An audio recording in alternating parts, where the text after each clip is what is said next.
Hello and welcome to Asian Insider. I'm Ravi Velour, and my guest today is Don McLain Gill, a noted geopolitical analyst from the Philippines.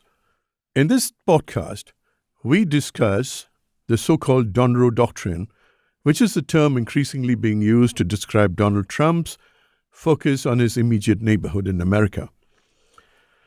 We also discuss Trump's talk of a group of two, or G2 as he calls it. Some believe that this could affect American commitments to Asia. In fact, the latest Lowy Asia Power Index says that American power is declining in Asia and is poised to decline even more. No nation is perhaps as concerned with these developments as the Philippines, which is frequently tussled with China over the South China Sea. And to get an understanding of how the Philippines views this talk of a Donroe Doctrine and the G2, I turn to my friend Don McLain Gill, who teaches international relations at the La Salle University in the Philippines.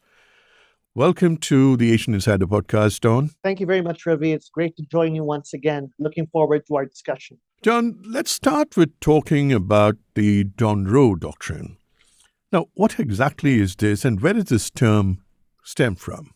Thank you very much. Now, the Donroe Doctrine, as has become more popularly known today, of course, has its roots it draws from the Monroe Doctrine of the 1800s. So basically fortifying U.S. dominance within the Western Hemisphere, which involves North, Central, and South America. Now, if you look at it today, though, in the context of today, President Trump seeks to fortify U.S. influence within that same region or mega region, largely due to a number of important motivations, right? As far as he is concerned, he talks about the proliferation of drugs, he talks about immigration, and of course, the vast oil resources and other resources there, and more importantly and more controversially, to punish leaders that do not recognize U.S. authority in the region. And we've seen a number of critical developments, particularly in the Caribbean, vis-a-vis Venezuela. There has also been an openness in using military strikes. And also just recently, we've seen aircraft carriers, three destroyers, numerous support vessels in the Caribbean. And you stop and think and say that this really isn't for drug control, right? Because of the assets used. Enhancing the idea of looking at the world based on geographical zones of influence and putting resources to achieve this goal is going to be quite self-defeating, I'd like to say, in this point in time. Mm-hmm. Now, how seriously do you take this Donroe Doctrine? And is this focus on the American neighborhood real, or do you think it could just be a temporary thing? Well, most likely it is going to be temporary. As we've talked and we've seen, President Trump enjoys the optics. He enjoys steering domestic sentiments. And of course, something like this is bound to improve or at least stir some sort of positivity from those nationalists within the U.S. seeking to, of course, preserve U.S. dominance within what they consider as their backyard. Mm-hmm. Now, while Trump has talked about prioritizing the Western Hemisphere and possibly decreasing troop deployment in the Indo-Pacific, I say that this is self-defeating, especially at a time when China has not only been able to reinforce its hold over key areas of the Indo-Pacific, but has also increased its influence and presence in Latin America. The Monroe Doctrine may have had some merit to U.S. influence building in the 1800s. However, the complexity and the overlapping nature of contemporary international political system have become too comprehensive for such a policy, regardless of how powerful you are, to work. It may sound good for domestic audiences and, of course, for optics, but the stakes have become too high for the U.S. to solely bank on this approach today. The goal is to really forge a network-based security partnership, and which is the quite opposite to what the Donroe Doctrine stands for. So what are the implications for the Philippines?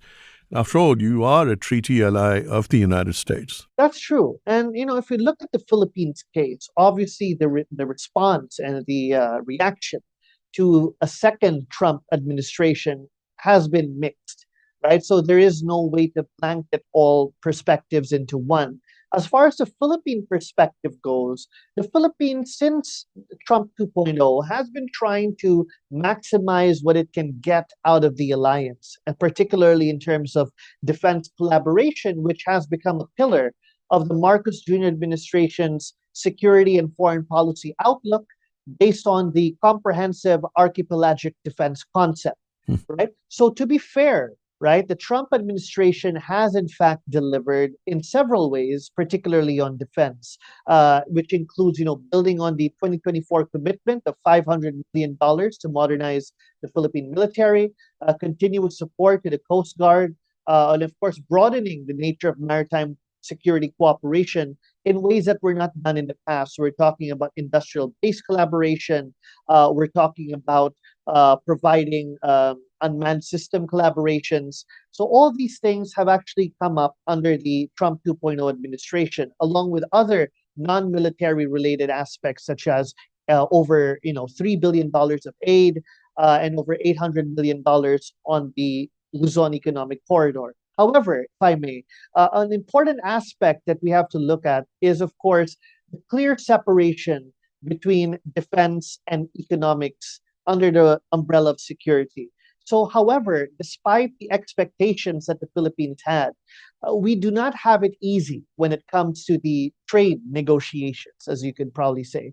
We don't really have an alliance privilege when it comes to that. Tariffs were imposed on us quite similarly to our other neighbors, but in fact, they have actually done better in terms of negotiations and getting the better deal out of them when it came to direct negotiations with Trump. However, there are some positive trends that we have to take note of. So recently, over $1 billion worth of agricultural goods have been delisted from the 19% headliner tariffs of Trump. So that's some positive development. But if we think of it, the speed of that progress has actually been quite slow, despite the fact that we are a treaty ally of the United States. So in that regard, we see that there are some limitations to what we can achieve under the Trump 2.0 administration. What about the other allies in the region, notably Japan and South Korea? I think that's a very interesting point. When President Trump met South Korean leadership recently, there was this talk about alliance modernization, right? So both leaders want the alliance to work. There's some sort of convergence when it came to engaging with North Korea on the North Korean issue, but there are a lot of overarching loopholes as far as the conversation goes, right? So one, of course, would still be the uncertainty of troop deployment. So earlier on, Trump 2.0, there was an announcement of decreasing the number of U.S. troops in South Korea to over 4,000, right? Decreasing it to over 4,000, especially at a time when South Korea feels that they need more of that security guarantee, especially as North Korea has been becoming more assertive, right? That's one. Another point would be the prickly issue of cost sharing. So under the Biden administration tried to put a cap on the percentages as far as Korean cost and burden sharing is concerned. But obviously, there are concerns whether Trump would want to, pour more salt and open up the wounds once again, right? So that's still a very persistent issue in the minds of leadership in South Korea. Another point is, of course, the practicality of the nuclear-powered submarine initiative, right? So Trump was very happy to announce that it would be done in Philadelphia and all these things, right? Powering, and creating and developing nuclear-powered submarines for Korea in Philadelphia. However, just recently, the National Security Advisor of South Korea stated that this was not really a practical goal. One main reason is, of course, the fact that there's less security in building it there. And second, of course, is when it comes to the technicality of the building, the infrastructure in that shipyard is quite limited, right? So that's another concern. And third is, of course, in line with the first, more of the insecurity issue. That obviously South Korea would want to do it in South Korea, right? So that's another point of contestation, despite the highfalutin announcements, right?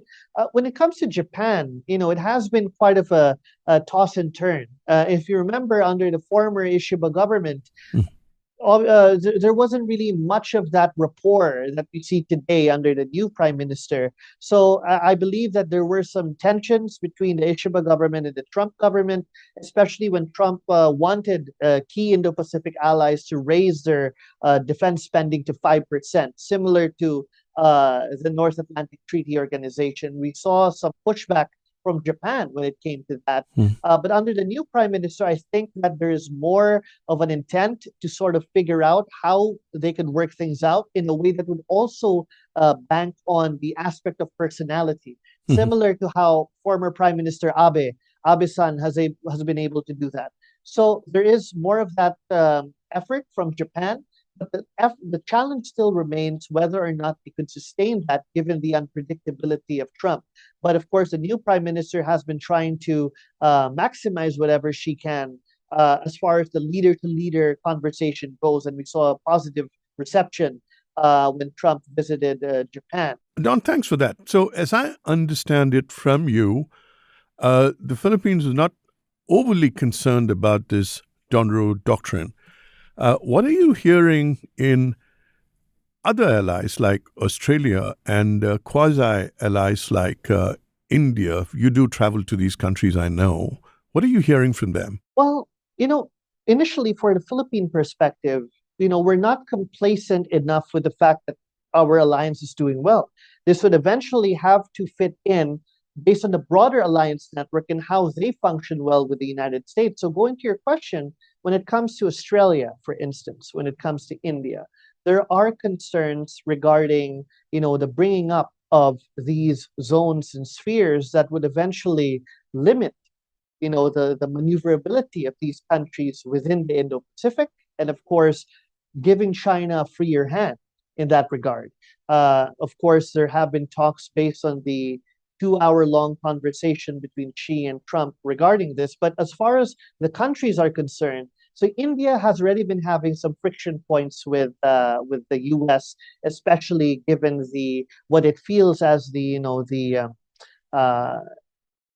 misunderstood logic behind imposing over 50% tariffs on a key partner that the U.S. had over several decades of painstaking diplomatic confidence building mechanisms with to reach the level of partnership that they had, right? And similarly in Australia, which has been significantly banking on the alliance as a way to project a more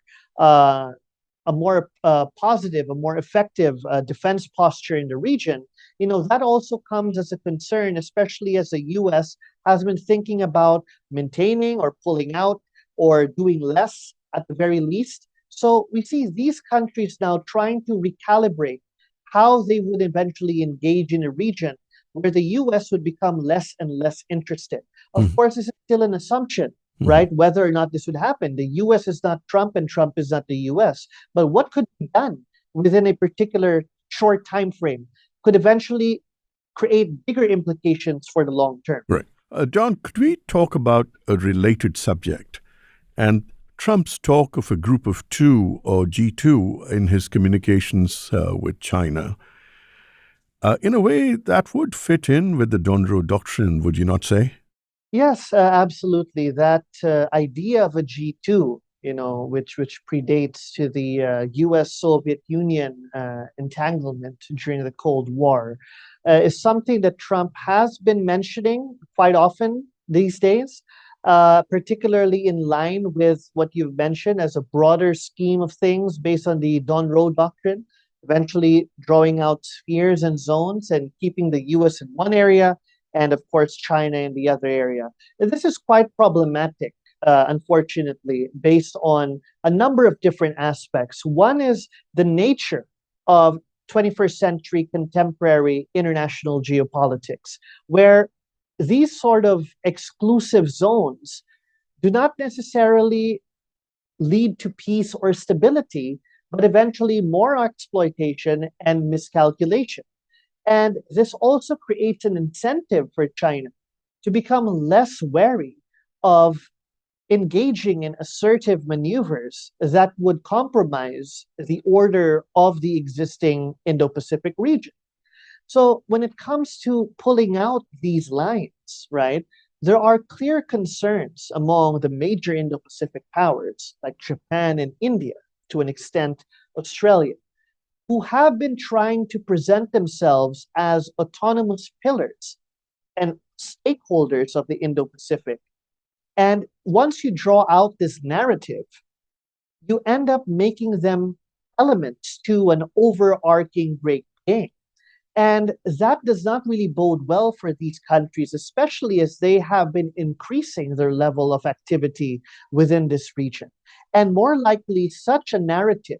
I say that this is a narrative because I don't think that this would eventually materialize, given how the way China and the US seek to negotiate it on their respective terms. And we've already seen this sort of conflict of interest based on the phone call that took place between President Xi and President Trump, where President Xi has been banking on this idea and insisting of, having the US, frame the Taiwan narrative, the Taiwan issue in a different way than how China has been approaching it in the past, such as mentioning the three China-US joint communiques on the Taiwan issue, for instance. So this suggests China intends to actively reshape the narrative on Taiwan, and simultaneously draw Trump into its framing. Mm-hmm. So these are, of course, the consequences of allowing such an idea of a G2 to unfold, which is, of course, something that could contribute to more instability than stability. Some people believe that the G2 is just a temporary thing that Trump has put into the field to assuage Xi Jinping, and that in the long term, the rivalry and the competition will just continue as it has been for these last few years. What do you say to that? This goes to the question, if this is a short-term or mid-term idea, what is the end goal? There seems to be no end goal here, especially with the fact that you recognize that the competition would live on. If this is about economic concessions, I don't think that this would do enough. This would cut it, to be able to provide the US with the kind of economic benefits that it would want from a rising superpower, right? So in that regard, I think that this is a misguided strategy. Especially since that there is no clear goal and there is no clear perspective as to whether China would eventually be willing to augment its behavior, manage its interests that could eventually create more insecurity in the region. There are no signs of that, but rather we see more signs of China becoming more confident, more emboldened to take up more activities that it had not done so in the past in order to pursue its regional ambitions. Right. So again, there is no clarity as far as the end goal is concerned. And that's the problem if you have such a strategy. Right. Would you say that 2025 was the year of declining American power in Asia? I mean, the Lowy Asia Power Index that was released on November 26th says that U.S. power will decline even more thanks to Mr. Trump's actions. Well, clearly, there has been a considerable decline in U.S. influence in the region as far as influence is concerned. Materially speaking, it may still enjoy a relative material advantage. However, that advantage, to a certain extent, depending on the sector, depending on the industry, is narrowing. The gap is narrowing as far as that is concerned, and that creates bigger problems. And this is in relation to what I mentioned earlier. The goal today is to ensure a network-based security architecture. But the way things are being done, as far as U.S. foreign policy is concerned, dilutes the U.S. position in the region further. So this could lead to a number of different implications. One is what you're already seeing, key partners of the U.S. taking up a bigger role, as far as security provisions are concerned. The second is, of course, for the less powerful countries to eventually seek to work more with China than the United States, seeing that this could be a long-term trend that would eventually not play to their advantage. So this would encourage more of bandwagoning for some countries, right? And third, of course, is the fact that, for those countries that believe that this is a short-term approach, that the US could eventually bounce back. They're pretty much stuck in the middle as far as the 2, 3 years are concerned. And that could eventually create more problems for their individual national security and economic calculations. So, the mere fact of announcing and re-announcing tariffs, cutting them off and bringing them back in again, has already done a lot of damage to the global economic architecture. And of course, there are countries that seek to take advantage of that, but that could not really lead well for, US influence in the region clearly in the long term. Right. Don, you did speak about a few key countries trying to align even more closely. What do you think that could mean? Do you think a new form of a Quad could arise in Asia? Well, as far as mini-laterals go, I mean, we have a good number of them. There's the Quad between the US, Japan, Australia, and India. You have the Squad with Australia, the Philippines, Japan, and the US.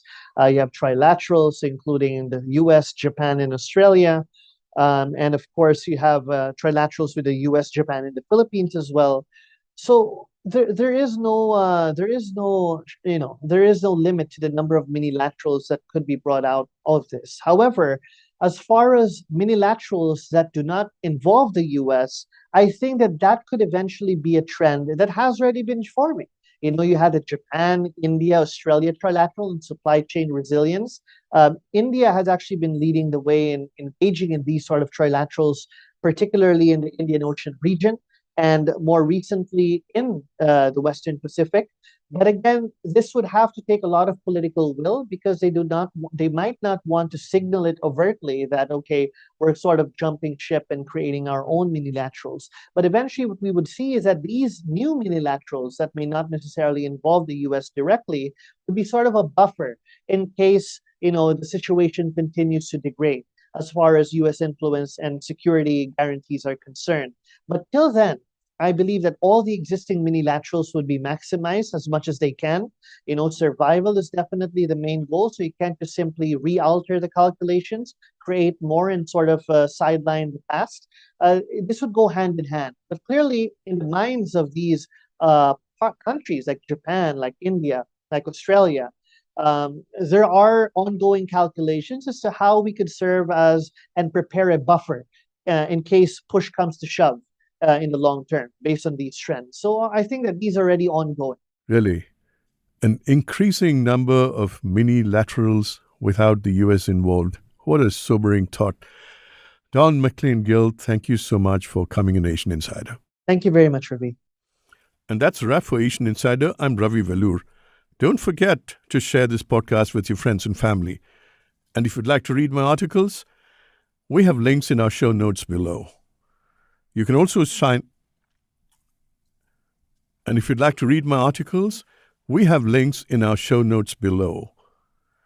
You can also sign up for our Asian Insider newsletter. Thanks for joining us.